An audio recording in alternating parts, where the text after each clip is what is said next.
Welcome to Circle of Hearts Radio. Journey with Grandmother Allayah as she enters her magical world of relics, sacred sites, and ancient crystal skulls. Meet with exciting trailblazer authors and individuals shifting the consciousness of humanity. Send her your questions to be answered on air on her monthly segment, Ask the Oracle. And now your host, Grandmother Allayah, in the sanctuary on the airwaves on OMTimes Radio.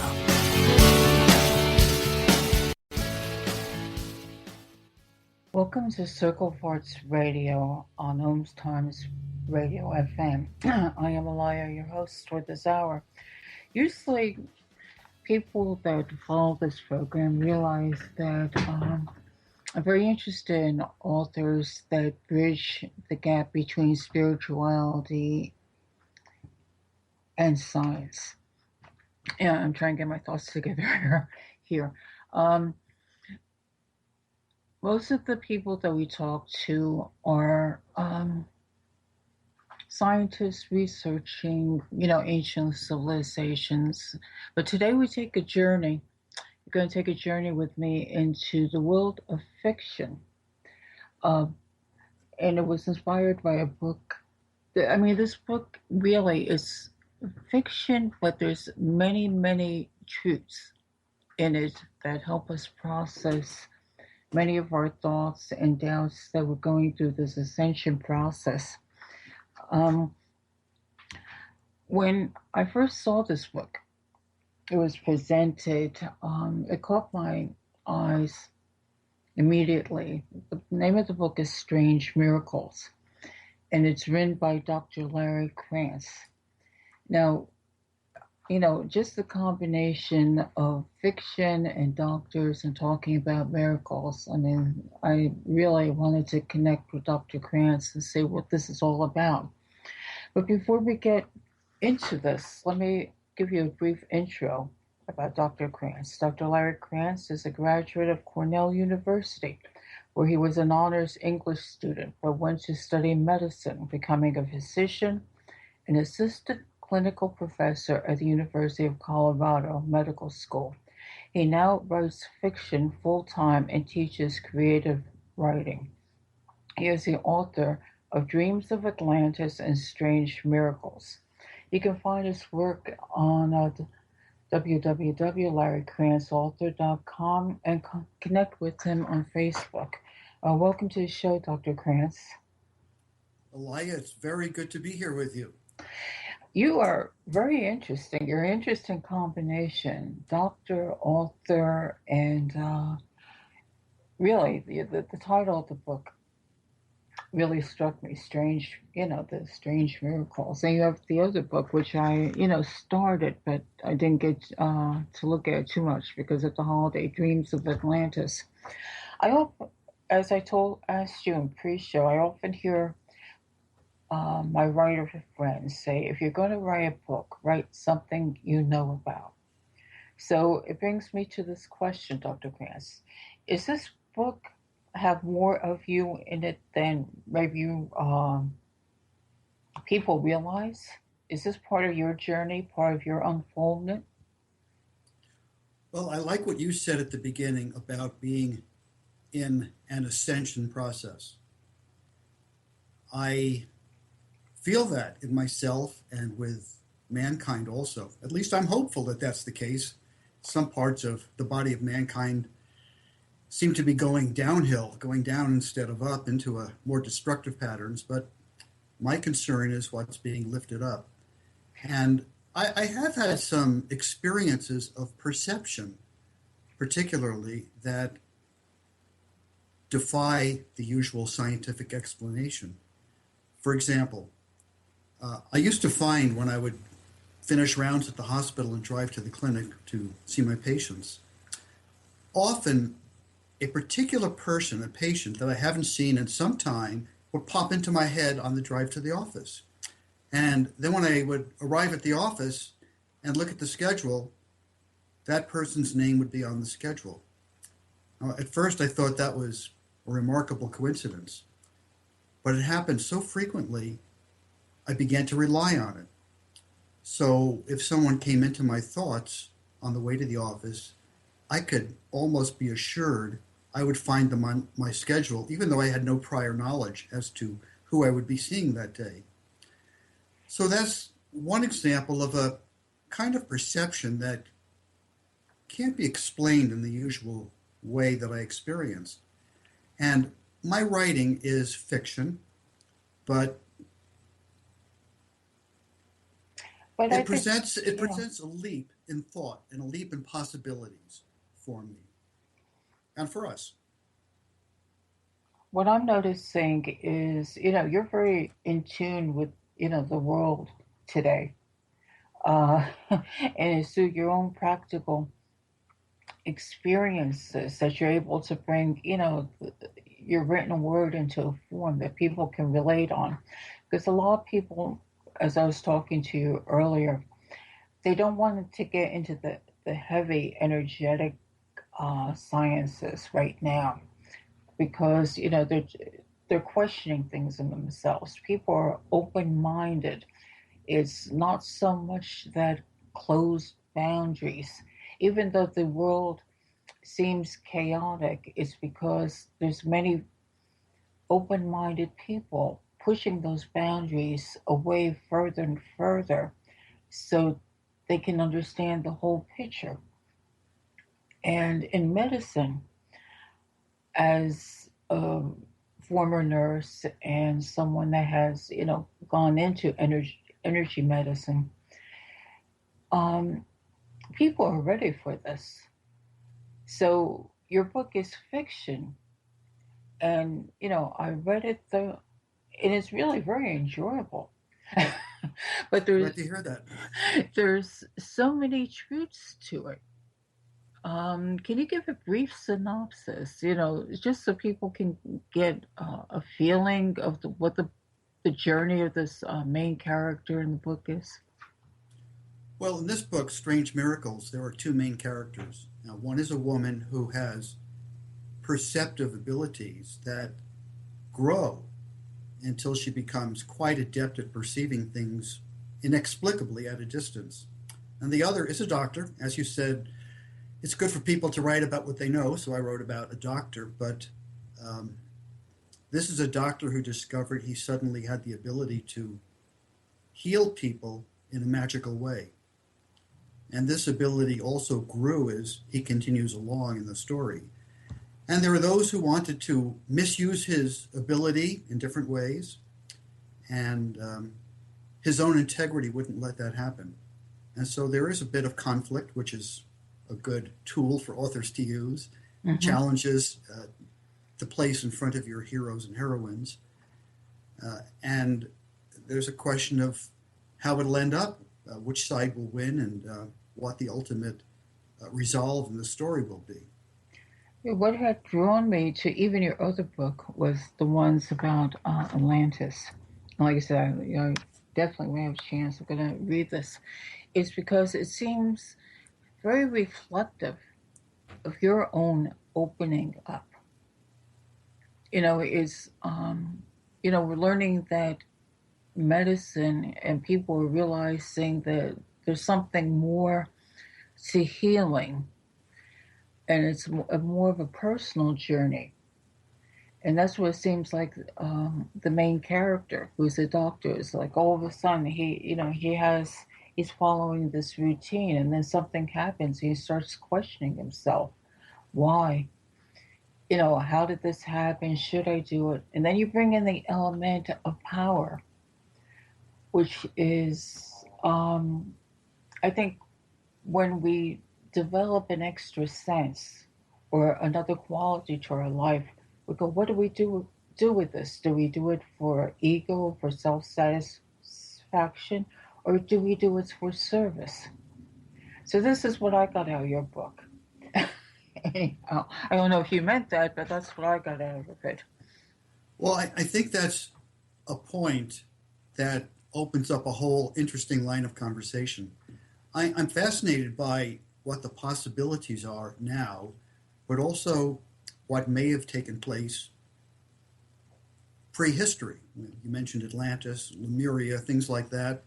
And it's fascinating to read world literature and consider the possibility that there may be a factual basis to many of the stories of mythology from Rome, from Greece, from Egypt, Norse gods. Even biblically, they speak about a time when there were giants in the land and a fall that brought us to a more restricted state of experience.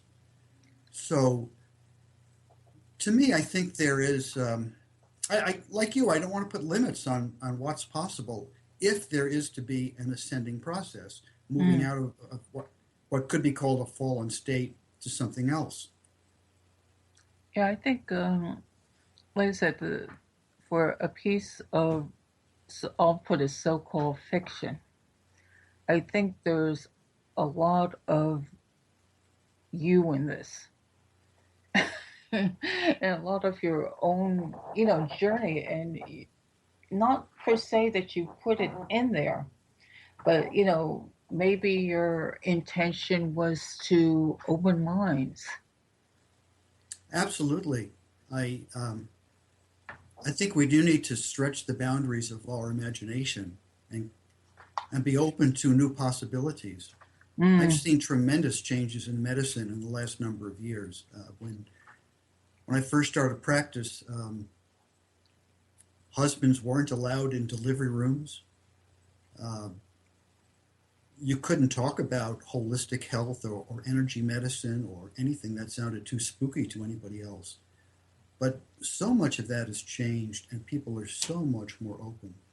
When I was practicing, one of the things I learned was not to look at the disease in the person, but to look at the person who had the disease. I know that sounds a little bit trite, perhaps. No. But I really tried to do that in my practice. I would be aware of the condition that the person came to see me for, but I wanted to see the person who had that condition, understand the larger context, and open myself up to feel that person and their lives. I think that gave me bringing a more conscious lifestyle to your world. OMTimes Radio. IOM FM. OMTimes Magazine is one of the leading online content providers of positivity, wellness, and personal empowerment. A philanthropic organization, their net proceeds are funneled to support worldwide charity initiatives via Humanity Healing International. Through their commitment to creating community and providing conscious content, they aspire to uplift humanity on a global scale. OMTimes, co-creating a more conscious lifestyle. Do you have time to read that inspiring book or that blog post you've been meaning to get to? In your busy world, how do you improve yourself and keep your life going? I'm Lisa Kay, and my Between Heaven and Earth radio show can transform your life just by listening. Be uplifted with inspiring topics, positive stories, and ideas that really work.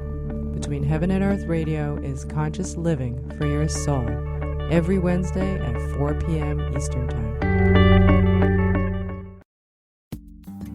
Hi, this is Angela Levesque, host of Entanglement Radio. Join me Wednesdays at 12 p.m. Eastern for inspiring conversations with visionaries in spiritual science and conscious healing. Entanglement Radio, Wednesdays at 12 p.m. Eastern. Transcendent talk for the conscious mind. Being a radio host on IOM FM allows you to build your show on a rich platform with the power of the internet to fulfill your outreach goals and connect with a very specialized and global online audience, unlimited by time and distance. OMTimes Radio will provide you with web relevance, a recognizable conscious brand, and with the standard of excellence that has accompanied every single OMTimes endeavor. Host your show with OMTimes Radio Network. The best of the holistic, spiritual, and conscious world. OMTimes Radio. IOM FM.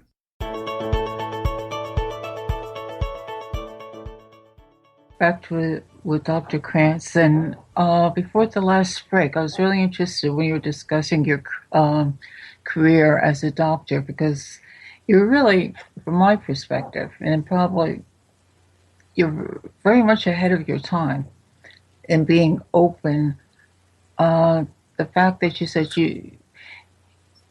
looked at the patient and really tried to see what was going on with the patient, because now we're finding when you study energy and medicine that there's so much emotions that do create the dis-ease in the physical body. So you being aware of that early in your practice was really amazing, and I think your patients were very lucky.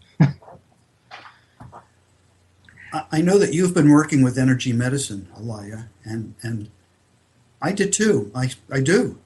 But, to me, a lot of it is that you can't separate your journey as a person with what you're offering somebody else.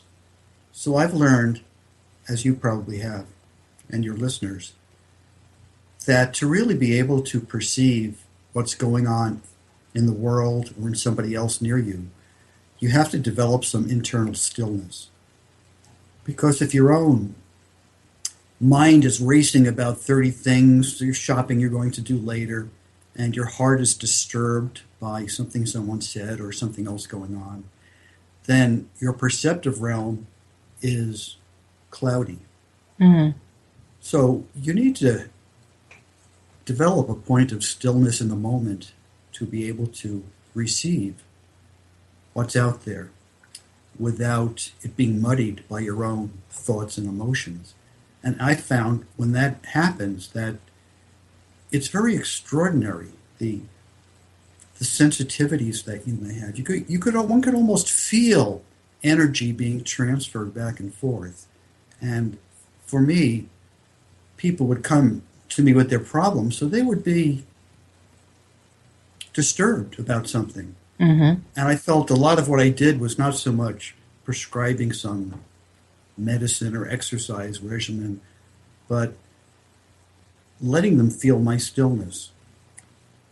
Whether I said it in words or not, the feeling that everything is okay. It will be all right. We'll find a way through this, or we won't. But it's okay. Whatever happens, it's all right now. And just to try to join me in that place of quiet and peace, And which has implications for world peace and many other things. But I didn't feel I was being genuine if I didn't have that sense of inner peace, but I was telling somebody else how they should live their lives. is that why you moved into more teaching? I mean, the next step from being a doctor, going into more the teaching of the clinical aspects, and then led you to writing?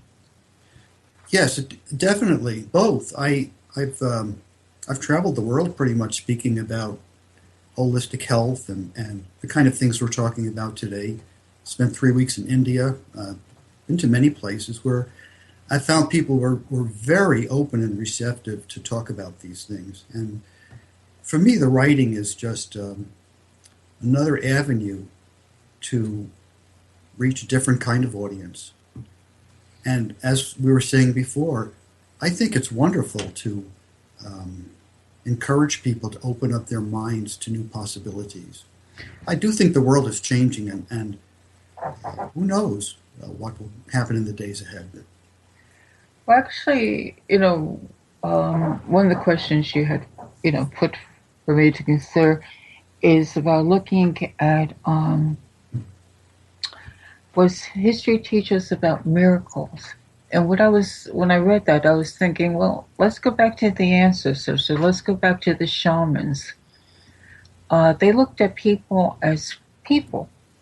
They brought awareness of spiritual perception along with, whatever they did to help the person realize to heal themselves. So it's always been there, but somewhere I think we've lost, whether it's the left brain or whether it's schools or whatever. I think we lost it for a while. And, the science of medicine, or even, you wouldn't even interject the word miracle with medicine. What do you think of that? That just really came up to me. Usually, when we talk about doctors, medicine, healing, you don't equate the word miracle. It's like the doctors have a closed mind. Miracles don't happen. But yet, in your practice and life, you've seen miracles. Well, I think all doctors have seen miracles, whether they would call them that or not. We've all had patients who've had some terrible illness, maybe advanced metastatic cancer, and knew that their lifespan was very limited. And on occasion, a person like that would refuse treatment, and we would assume they wouldn't last very long. And then we run into that person years later, and they're doing fine. And doctors who see that would call that a spontaneous remission. Something that defies explanation. And they can have all sorts of theories about how something sparked the immune system, or there was some change in diet or some other factor that was unknown. But we've all seen these inexplicable recoveries, which are miraculous from the usual viewpoint. But it seems like they're afraid to admit it. Well, it doesn't fit into their narrow context. That's why I like the book Strange Miracles. It's really interesting because I see a lot of you in it. The more we talk and the more I see this. But at one point with his son, he was afraid to heal his son, as if he would actually hurt him. Isn't that true about anybody sometimes with healers, even the people entering healing or energy healing? You're afraid that somehow you might color the energy going from you and not do right by the person? I can't exactly get the right word out on that one. Well, I think that's an interesting point. And before you were speaking about a spiritual connection, I think of it as a vertical connection. From source. That which connects everything, all of us, into one. And I think if you go into energy healing, and I know people who themselves have problems where they're disturbed, I think it is possible to do some damage.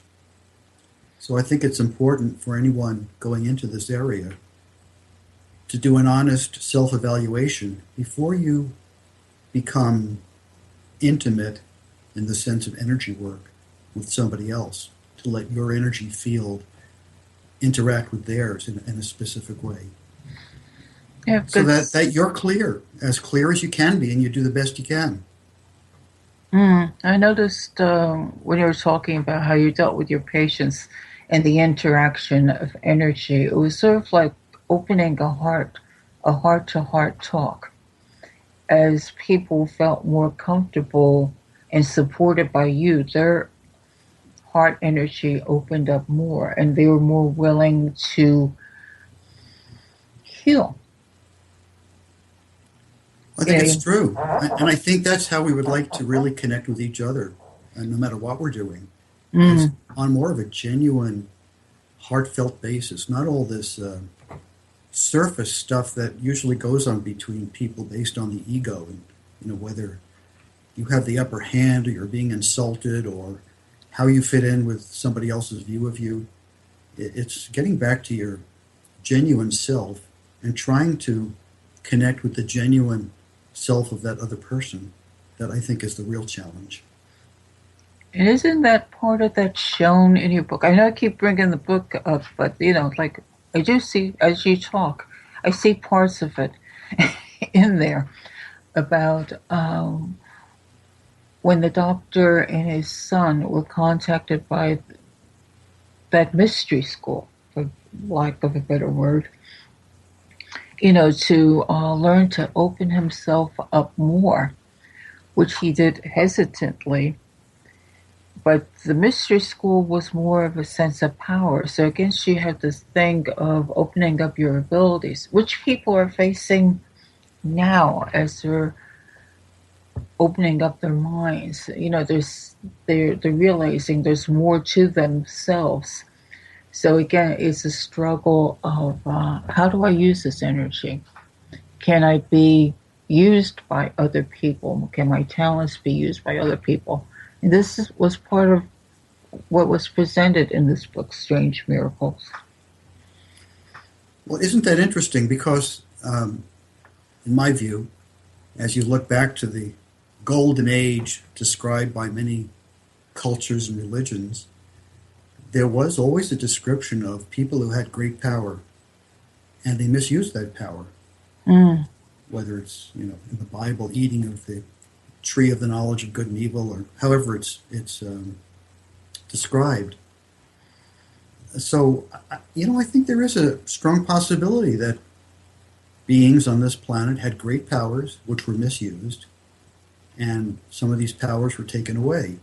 So the question is, how trustworthy are we now to not misuse any powers that come our way?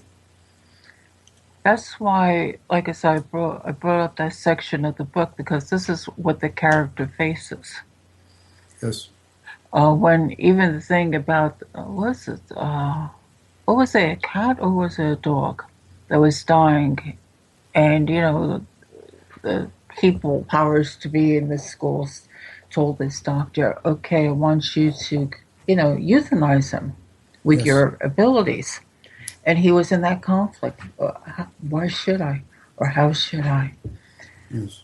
So, it was an old cat, an old time cat. That's okay, right. I wasn't sure at the moment because I read this, a little while ago. All right, we'll be coming back. It's a very interesting discussion.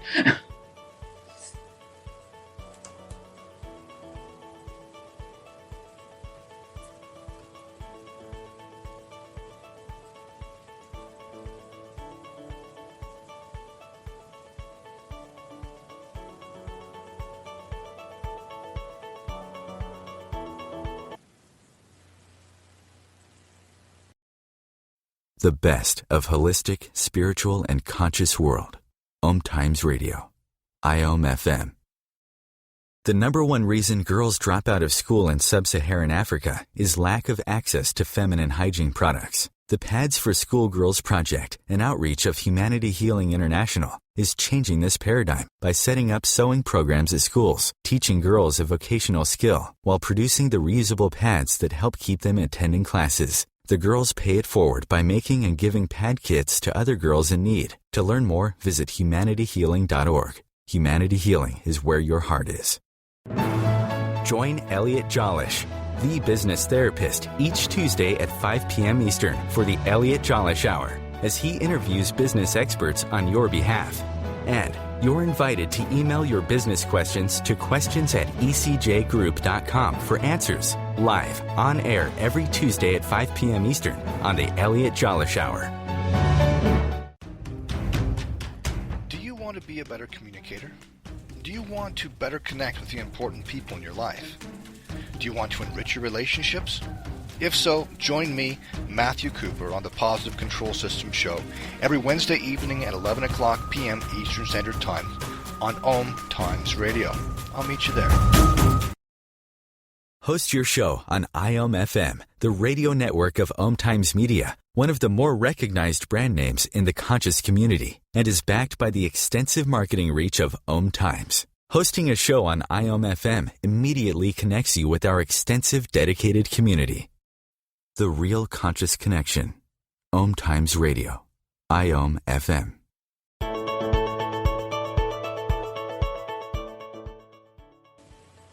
Well, we're back with Dr. Krantz, and again, this book is presented as fiction, but when you read it, it does make you think, because it seems to trigger little different points in your lives that you may have thought about, but like I said, as we're all becoming more aware, it does help you start to question what is authentic. And one of the other questions you had presented me, what would you do with the gift of perception and the ability to change physical forms by intent alone? That's pretty powerful. If you could, but that's what manifestation is, isn't it? Theoretically, yes. I mean, I'd love to be able to accomplish these things or see someone else do them. And I have a feeling, and I would just say it's my own personal view, that such things might be possible if we moved up to the right level of consciousness and were trustworthy to handle these kind of gifts.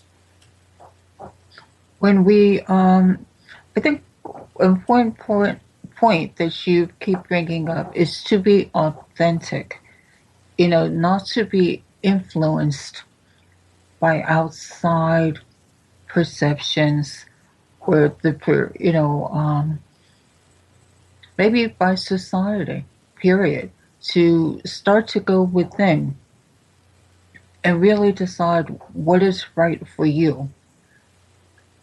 Because even the character of in Strange Miracles, the doctor, he had to make that decision. Was he going to be affected by all the glittery gifts showered upon him for his abilities, or was he going to do what was right and be a very authentic person? And isn't this a challenge we face today? That's why I said it really reflects life today, as far as I'm seeing it. I think so. Historically, for example, there were the temptations of Jesus, where it was shown that he could use his power for his own benefit, or he could move to a higher level and do something for the greater good. And I think that's a choice that we all face. We can identify with human nature, with our lower selves, so to speak, and the interactions we have with the world. Or we could let our identity move higher to something much greater and more spiritual, more eternal perhaps, which I would think of as our true selves, which is unselfish. It's a part of a larger movement, a larger wholeness that isn't based on what's good for me or what I want, but what is right and what I would call the flow of spirit, what's emerging from some higher level that I could express. And this seems to be in evidence in today's world. Like people are becoming aware of their spirituality and what's inside them and becoming authentic, and they're reaching out to other people. There's still a lot of chaos in the world and there's a lot of darkness, but I think it's becoming we're almost becoming balanced, because the people who are more open-minded are saying, well, we can't keep doing this. So they're willing to make a change, and it has that ripple pebble effect on the rest of the world. So perceptions is really, very important. And another thing you had put out here, can a person change for better, for worse? I've seen people who've led very aggressive, entitled lives all of a sudden change. Maybe a health crisis may have, sparked it, but they can come back to their spiritual natures. Have you seen that in your life, or? Well, I think you're right. I think sometimes it does take a shock to cause people to reevaluate their lives. I remember once taking care of a fellow who happened to be a minister, and he had a serious heart attack. And he recovered, and I remember speaking to him in the hospital, and he wasn't proud of the way he had conducted himself, even though he was a minister in his life. And he was, I think the whole experience of almost losing his life was a shock, and caused him to be particularly honest about his own life and the way he saw things. And he was determined to change and use the rest of his life in a more genuine and honest way. it's very interesting when you see something like the awful thing that happened in Paris not long ago. Some of those terrible incidents that happened.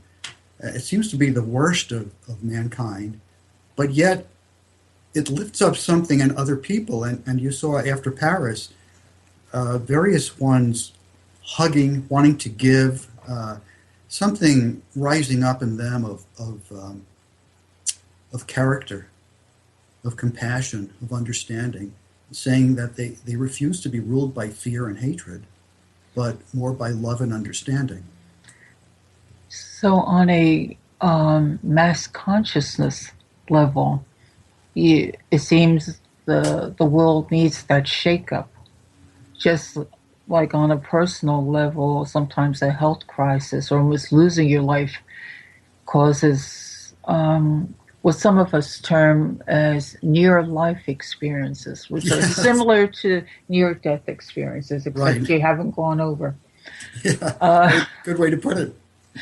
And, because I was discussing, that with a few friends, and, that term came out and go, yeah, that really suits it. Near-life experiences, you got to get that major shock.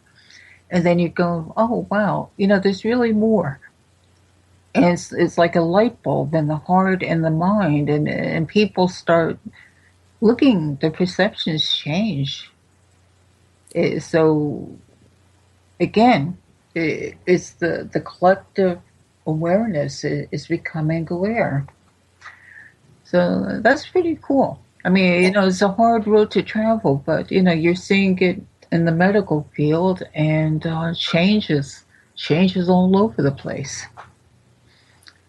I think that's a fascinating topic, and I think it's true. I think many people need to be shocked to reconsider their life purpose. I don't know. Maybe it'll take a catastrophe, a flood, or something else to happen to really shake people out of their usual sleepy lives and wake up to who they are and that they have a greater purpose on earth. Yeah, which is my view of things. Yeah, the apathy of the world has been really terrible. It's been very a world of entitlement, or what's in it for me? And in the past, maybe since the year 2012, we look at this. There's been floods. There's been all kinds of horrible things happening. So, whether it's universal design for that, okay, let's wake up, people. Let's have this major shakeup, because you're not going to do it by yourself. So, we're going to have to do it for you. And then I've seen people after tornadoes, neighbors never talking to each other, all of a sudden hugging each other. Yes, exactly. Mm-hmm.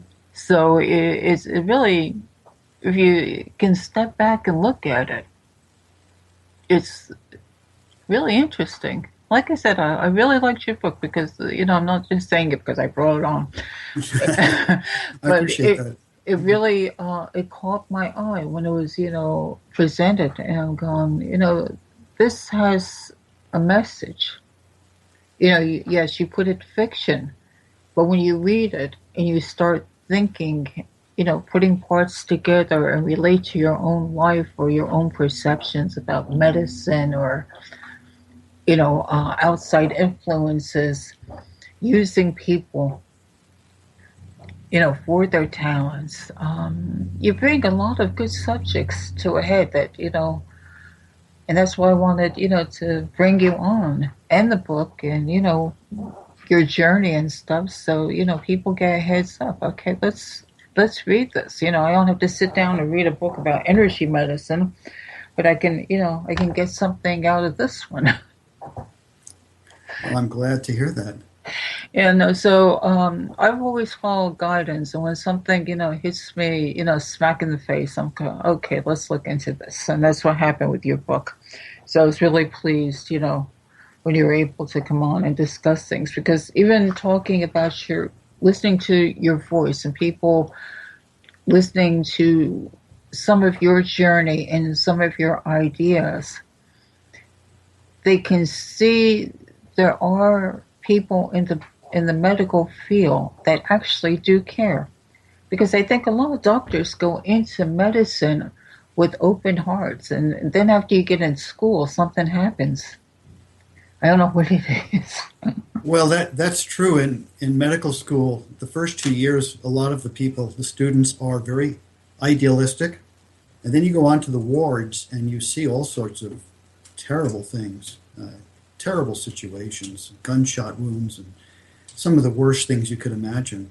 And people become hardened. You have to be a little bit objective to go into some of these situations. But in medical school, they call the first 2 years the pre-cynical years, and the last 2 years the cynical years. People do change. So it takes a bit of an effort not to become cynical and close-hearted. I can just imagine, but I'm glad you mentioned that, because I often wonder, because I've seen young people. I'm gonna go into medicine. I'm gonna really heal people, and then when they come out, it's like, what happened to you? Yes. But I guess it's almost like going to a war zone. You have to protect your heart, otherwise you'll break. I think you're right about that. Yes. So I know we're heading up to our last segment, and this hour does go quickly. I want to find out where you're headed, and in the next segment we'll talk about any new projects that you have, or any new books formulating in that head of yours, or. All right.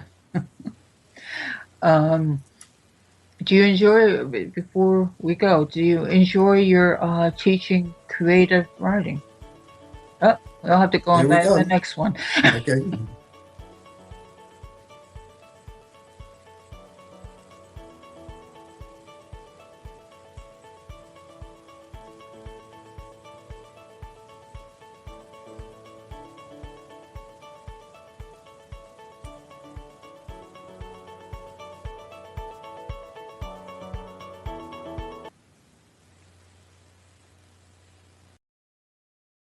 Bringing a more conscious lifestyle to your world.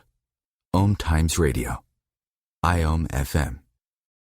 OMTimes Magazine is one of the leading online content providers of positivity, wellness, and personal empowerment. A philanthropic organization, their net proceeds are funneled to support worldwide charity initiatives via Humanity Healing International. Through their commitment to creating community and providing conscious content, they aspire to uplift humanity on a global scale. OMTimes, co-creating a more conscious lifestyle. Matt Connerton here. Join Jen Coffey and I twice a week for Matt Connerton Unleashed, a political talk show that's a little different than what you're used to. No liberal or conservative agenda here, just an honest dialogue about truth and how things really work in the world of politics. Matt Connerton Unleashed, every Tuesday and Thursday night at 11 p.m. Eastern on OMTimes Radio.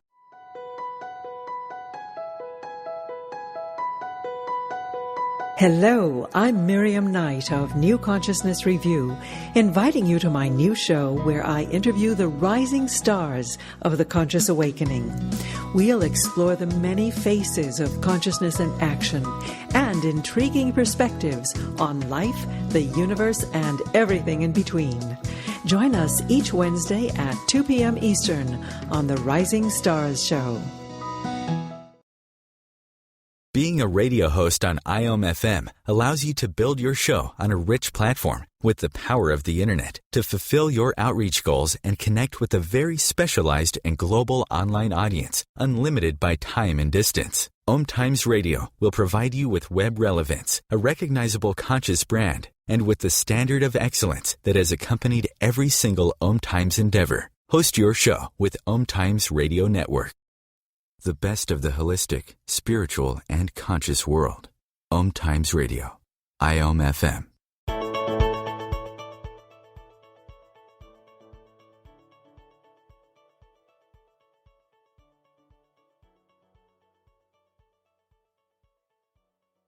Responsible for their words. I've seen, as a nurse, a doctor approach a patient, like it was something you mentioned before, maybe last stages of cancer, and they said, oh, well, get your papers ready. Maybe you have 2 or 3 months to live. And within those 2 or 3 months, the patient dies. But then if they were to go to a doctor and he says, well, let's keep the book of life open here, and let's take day by day and see, where this is going to lead us, or maybe, let's explore all avenues. It gives that person that sense of hope. And they last far longer. And sometimes miracles do happen. So as a nurse, I really used to get so mad as doctors when they would say, oh, you got 6 months. That was one of my pet peeves. Mm-hmm. So I was wondering if doctors should be conscious of the words when they're dealing with people emotionally. Yes, it is awful to take away hope, isn't it? Yeah, because I have seen personally people, sometimes go to the doctor, well, that's what you think. I don't agree with you. Mm-hmm. Yeah. And doctors are not omniscient.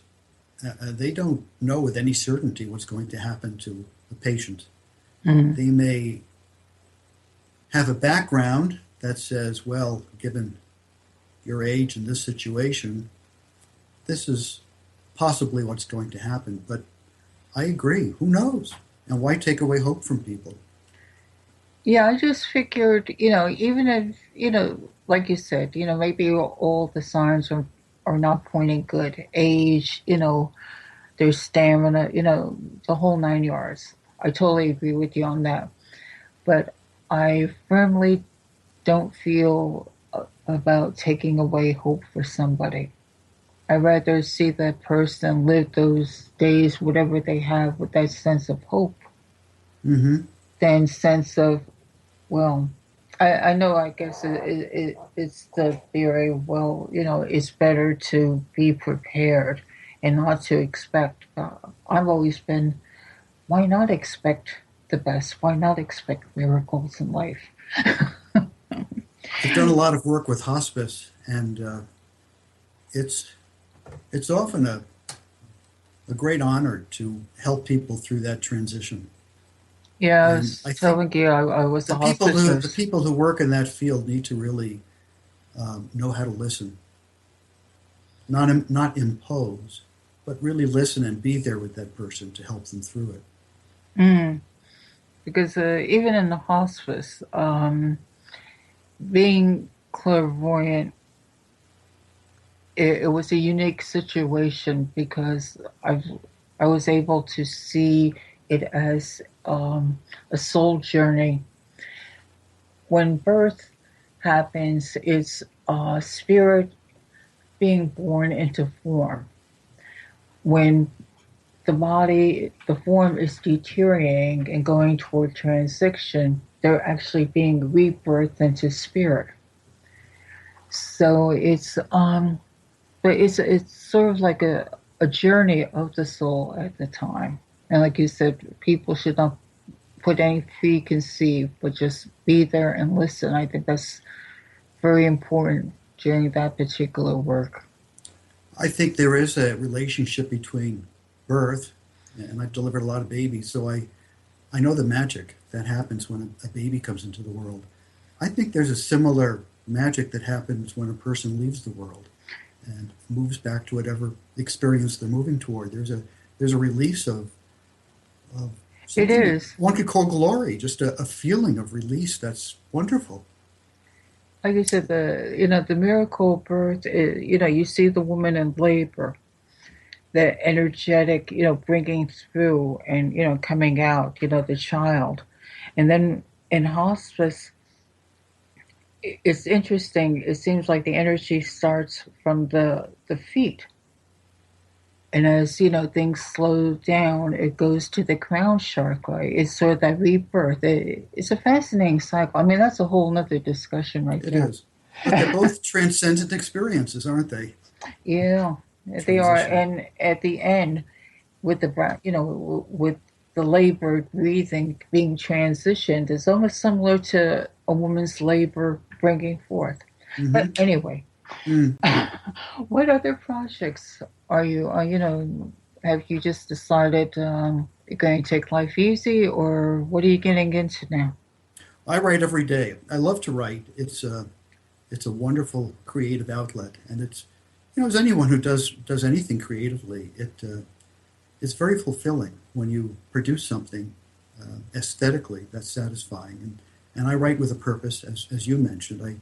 I want to give people things to think about. So, book I'm just winding up writing is a contemporary book, which on the surface is something of a murder mystery, a popular form of novel, but it really goes into how we use or misuse genetics. These days, the science has progressed so fast with human genome and the hidden codes of plants and animals. Scientists are going in and making changes to all sorts of forms, lots of grains. And, the supermarkets have GMOs now, genetically modified organisms. And there's a big question, is this a good thing or not a good thing? And should we tamper with the human DNA? On the one hand, you might say, well, if we could get rid of juvenile diabetes or Alzheimer's or multiple sclerosis by making a very small change in the human DNA, that would be a good thing. But would it?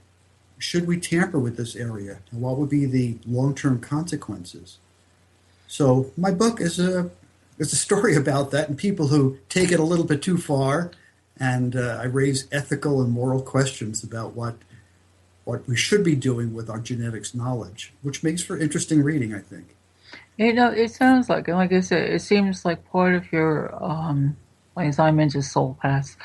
But Soul Path is to present literature, the written word, for people to, and it's not to not feel threatened by.